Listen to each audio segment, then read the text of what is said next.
Good afternoon, and thank you for joining the Blueberry Educational Conference as part of the 2021 Virtual Southeast Regional Fruit and Vegetable Conference. My name is Kim Post, a County Extension Agent with the University of Georgia, and I will be your moderator for this presentation. I'd like to thank Meister Media for sponsoring the 2021 Blueberry Educational Conference. Let's watch this short video provided by Meister Media.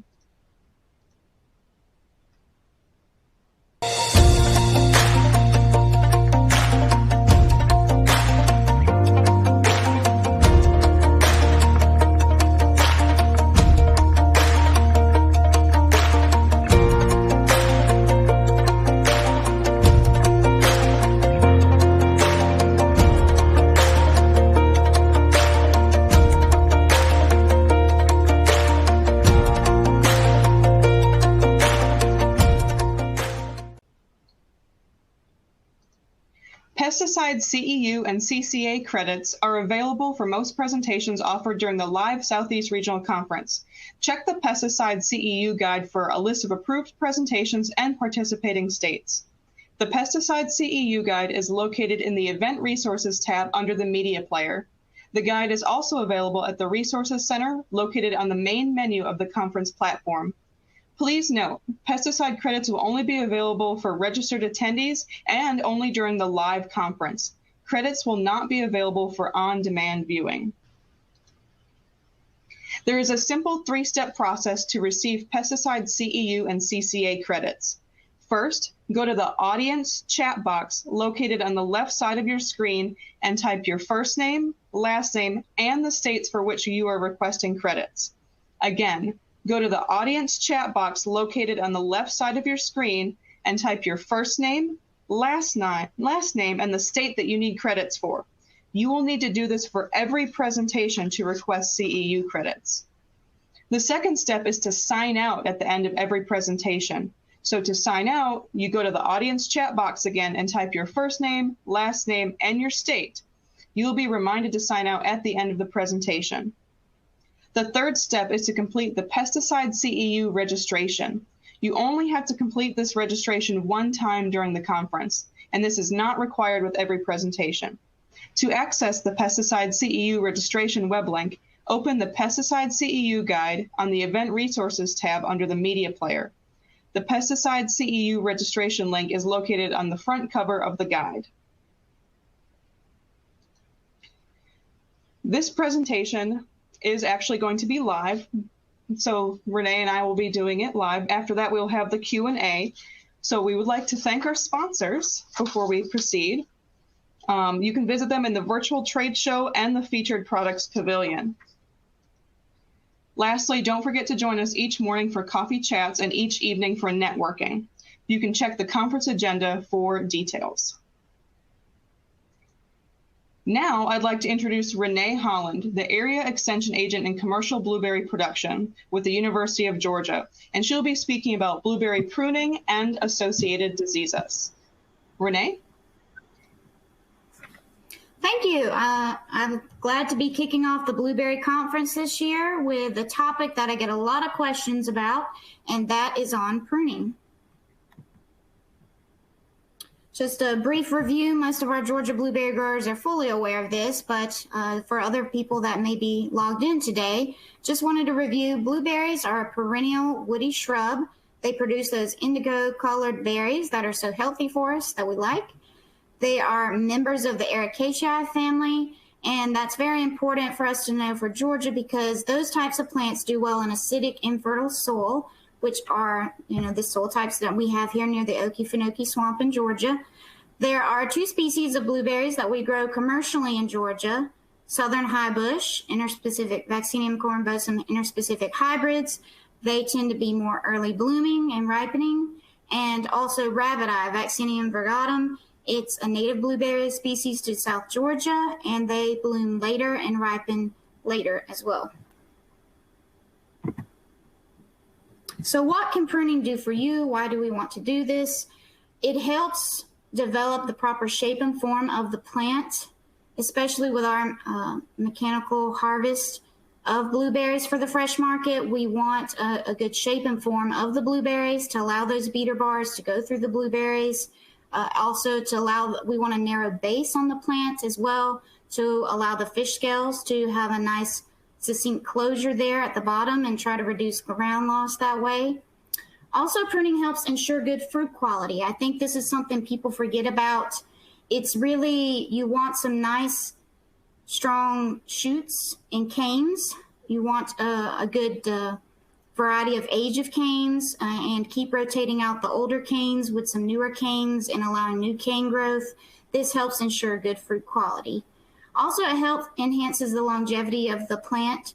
So over time, if you never remove the older canes, they become unproductive and that will reduce your yield in the field. So you want to focus on enhancing the longevity of the plant as well. Pruning can also help minimize damage and disease. You can help prune out diseased tissue or tissue that's been damaged from mechanical injury. So that all helps with the health of the plant as well. So ultimately, the purpose is to help balance between the plant structure and the fruit quality that you get from that structure of the plant. And there's a really good article out there. It's a UGA Extension publication focused on homeowner blueberries, actually, but it was written about pruning for fruit crops, and that was written by Eric Smith, Bob Westerfield, and Daria Chavez. And you'll see some of the information from that bulletin in this presentation today, but I just want to let you know that's another good resource online to check out as well. Again, we want balance. We want a good strong bush, especially, those that are going through mechanical harvest, that we need a good, strong, sturdy root system and a good, strong framework in that plant. And then also that translates into good fruit quality as well. We want to remove that dead, damaged, and diseased wood, as I previously mentioned. And of course, the big focus that we really drive when we do educational meetings for growers and county agents is that we're trying to open up the canopy of the plant to allow light penetration. And that allows that plant to carry that fruit to maturity. And I'm sure several growers can tell you from time and time again that the rows of blueberry plants that are close to a tree line and are shaded out for a good portion of the day, they tend to have lower productivity compared to blueberry plants that are receiving full sunlight. So that opening of the canopy is very critical for that light penetration and subsequent higher yields and better fruit productivity.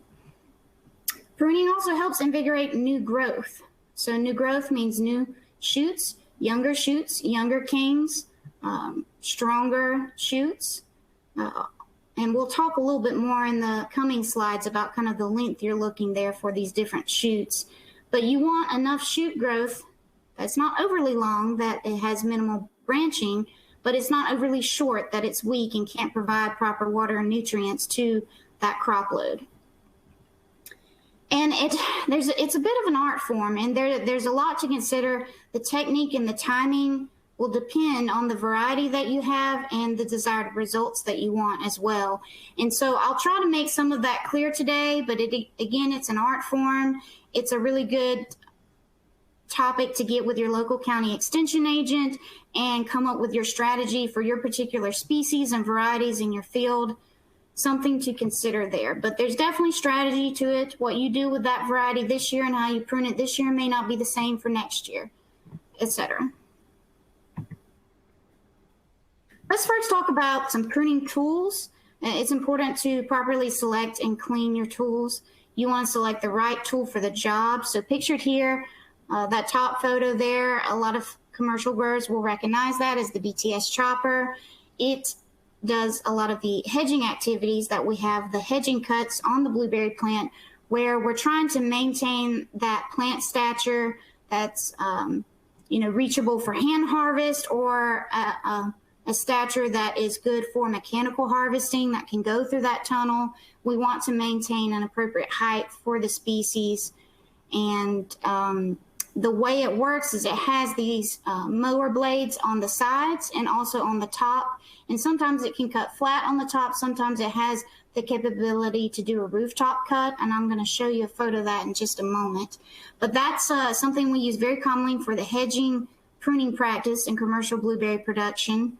And then also we have cane pruning. And on the first slide, there was actually a photo, and I'll show you another photo in a moment here, but there are pneumatic loppers. It's good to consider the length of the handles of the loppers. That's on the bottom there. That's the photo on the right-hand side. So the longer those handles are, the more torque you can get for larger canes, older canes. And, some growers, they actually have folks that are very talented with pruning and will go through and hand prune things with even the smaller hand pruners. But they're going to need the right tool depending on what type of wood that they are pruning for. You want to make sure the tool stays clean and clear of debris. You want to make a clean cut with those tools. And so it's, of course, important to maintain the equipment and sharpen the blades properly. And also, it doesn't necessarily mean you sharpen all the blades. On these bypass type of pruners, you're actually typically only one blade is to be sharpened. So just make sure you pay attention to instructions when you get your types of tools and equipment, and make sure you maintain and sharpen them properly. Disinfection, that is a really important practice for pruning tools. And again, we're going to touch a little bit more on this later in the presentation, but we want to protect against the transfer of viruses and disease-causing organisms. There's a couple things I wanted to mention right up front that you can kind of jot these down, but you can disinfect your tools using a diluted alcohol mix. For example, 1 part alcohol to 4 parts water, or you can use a diluted bleach spray solution. A lot of folks do that, and you can do 1 part bleach to 9 parts water in that case.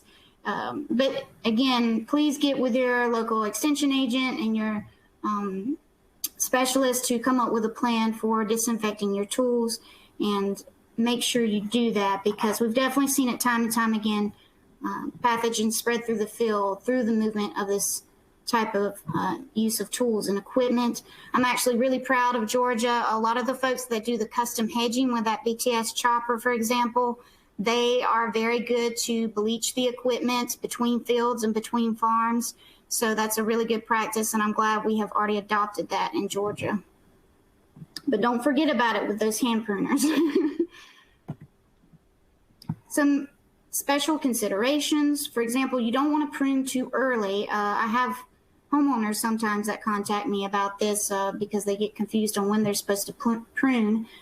In blueberry production, commercial production, we prune post-harvest with the hedging cuts, and then oftentimes do the cane pruning in the dormant season. Or if we're trying to do some rejuvenative work, we may do some cane pruning post-harvest as well. And that may depend also on constraints for getting labor as well. We may do that in the summer as well too.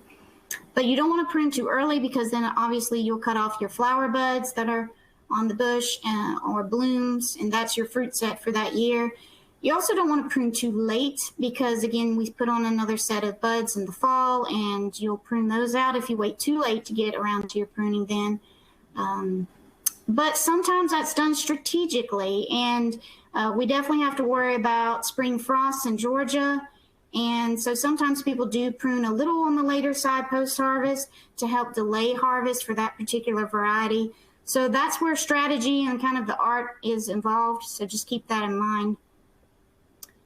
And, we don't really advise people to prune in cold weather. Obviously, we do cane pruning during the dormant season. But if you're going to have sub-freezing temperatures that week, maybe that's not the best week to cane prune your blueberries, because we want to prevent winter injury there. Also consider the practice of pruning causes wounds, right, on the plant.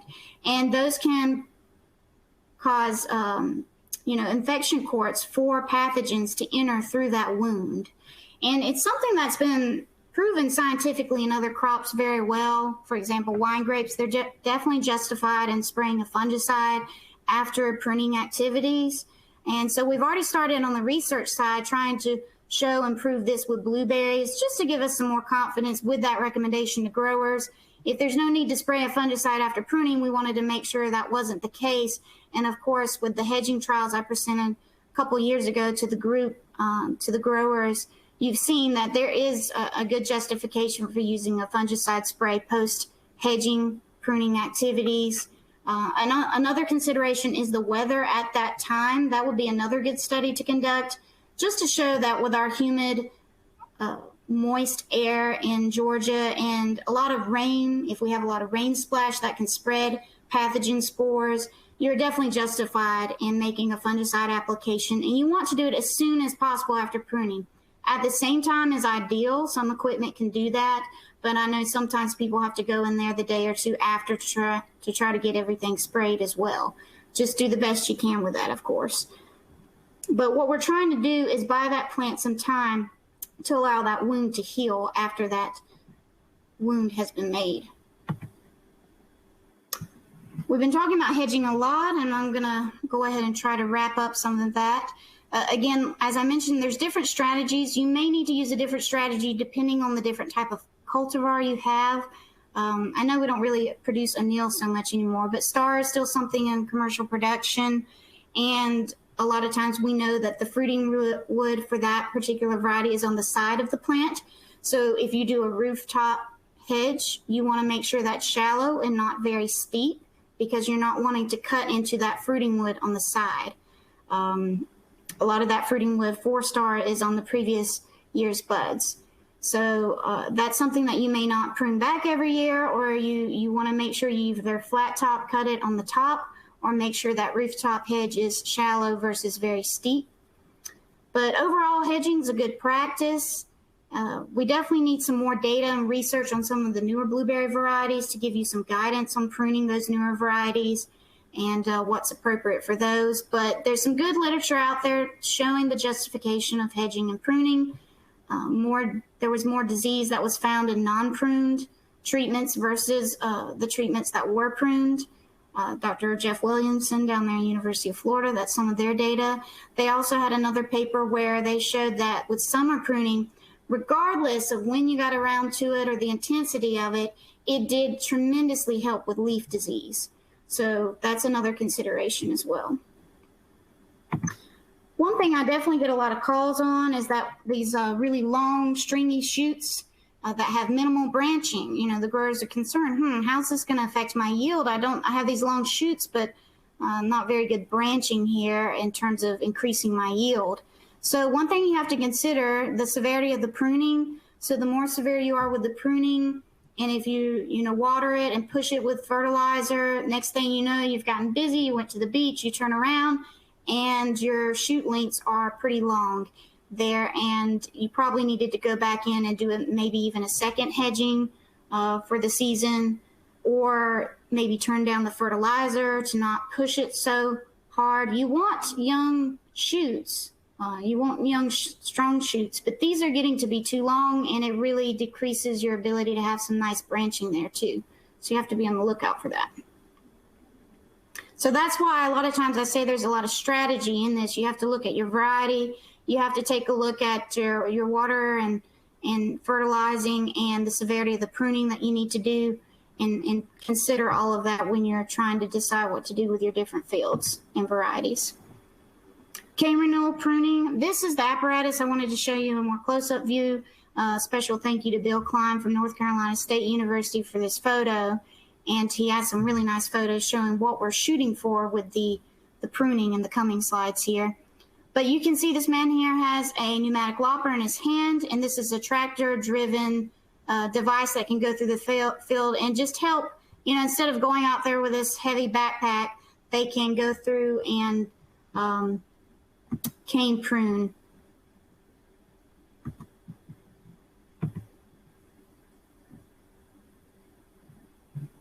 So this diagram is a really good diagram just to show you what we're shooting for. You can see the plant on the left is a lot of branching and a lot of canes, and it's even shaded out, it appears, and there's no foliage on this plant, so you can imagine with foliage, too much shading there. But what we're shooting for is what's on the right. Nice cane separation, nice open canopy, and nice strong shoots.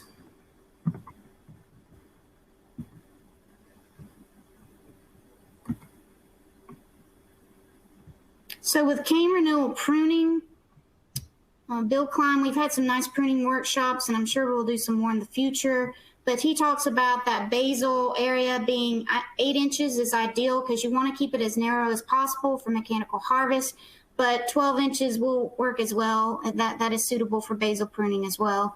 I also have growers that kind of play around with where they cut. A lot of times we really urge people to cut all the way down to the base. But sometimes, depending on if you did get behind with your cane pruning, I really recommend you go ahead and start that in the earlier years and don't wait until they're 4 or 5 years old to start cane pruning, because by then the canopy is so established that if you cut canes out, you may not necessarily allow for a nice shoot to go in an upright direction. So sometimes they take that up off the ground. It would be a good area for research for us to kind of decide what might be best on that. But overall, you want a nice narrow base. You want to remove that twiggy growth. This photo is a really good photo to show, what we start with here on the left, lots of canes, lots of twiggy growth. And then on the right, we want that nice cane separation, that open canopy. You'll notice that the shoots are not really short and stubby. So you don't want those shoots overly short because they're unsupportive of a good fruit quality on the branches. And you want to allow more space for sunlight penetration into that canopy as well. This is a really good diagram to really illustrate what I'm talking about with weak versus strong shoots. The diagram here on the left, you can see these really short twiggy growth. These are weak shoots. That's hard to support a nice big, good fruit quality fruit of blueberry. So you want them to be a little longer, right? But we don't want to get as long as what was in the previous slides I showed earlier. But that's what we're shooting for. Before pruning, it may look like this. After pruning, we want it to look more like this.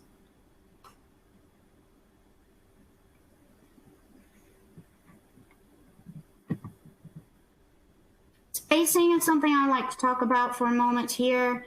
It's wise to select the appropriate canes and lateral shoots that are going to lead to better distribution of fruit on the bush.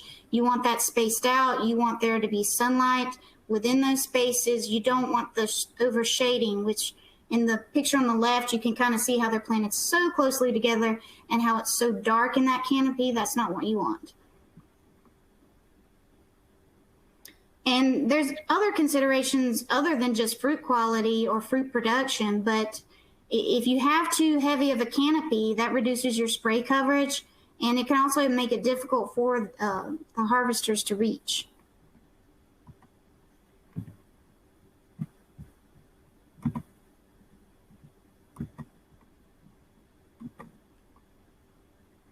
So this photo illustrates that this grower recognized that in his pine bark beds that the plants were planted way too close together and there was a lot of shading. But it's just a nice photo that shows you what shading can do. You can see, you can cut these plants down to the ground. I sometimes get calls from people trying to just rejuvenate an old field and see what they can do with it. A lot of times homeowners or people who've newly acquired some older fields or plantings, you can cut them back to the ground. And if they have a strong root system, as you can see on the photo on the left, they will start to put on new canes and come up again. In the photo on the right, that just kind of shows you again the shading, and that's definitely going to reduce productivity in that plant. So that's something you're wanting to be aware of. Briefly, let's just talk about plant pathogens right quick. Of course, those hedging cuts create open wounds. The intensity of the hedging activity can cause older canes to become broken, and skinned areas and broken canes can serve as entry points for pathogens such as Botryosphaeria. That one is a lethal disease of blueberries, so it's definitely one we keep an eye out on, and globally it's become more and more of an emerging threat in agricultural crops. So I have been working on this actually through my PhD for a while now, and we're trying to keep sharp tabs on this. But it's caused by a fungal complex and multiple organisms. It can cause systemic branch dieback. A lot of growers are familiar with the green canopy and the blighted stem. That's something that is kind of indicative of it in the field. And then also if you cut into the cane, you'll have that kind of triangular pecan discoloration in the stem. But it's often associated with wounding and also plant stress. So we can often see these in young fields that are pushed very heavily with fertilizer.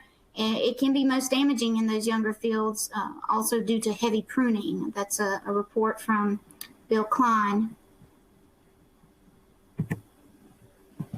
Okay, last slide here. I just want to kind of end this with talking about vascular pathogens. This is something we don't have a tremendous issue with in Georgia yet, but we don't want it to come up here. It's in Florida. It's a bacterium, and it can move from plant to plant on pruning equipment or shears. So sanitization is absolutely paramount. So keep that in mind with that pathogen. And I'll turn it back over to Kim, our moderator. Thank you, Kim. Thank you, Renee. We are now going to answer questions from our audience. So again, you can type those questions into the questions box at the bottom of your screen and hit send. Also, as a reminder, if you're requesting pesticide credits from this presentation, don't forget to sign out, enter your first name, last name, and state in that audience chat box. So we do have one question already for you, Renee, and that is, how far down do you consider the base? Okay, when I'm talking about the base of the plant, I'm talking about where the soil line meets the lower part of the canes there, down at ground level. That's what I'm talking about there. So when I'm talking about basal pruning, I'm talking about cutting the cane out from the base of the plant where, you know, blueberries have those multiple canes there. All right, thank you. I don't see any other questions in the box. We'll give it just a moment.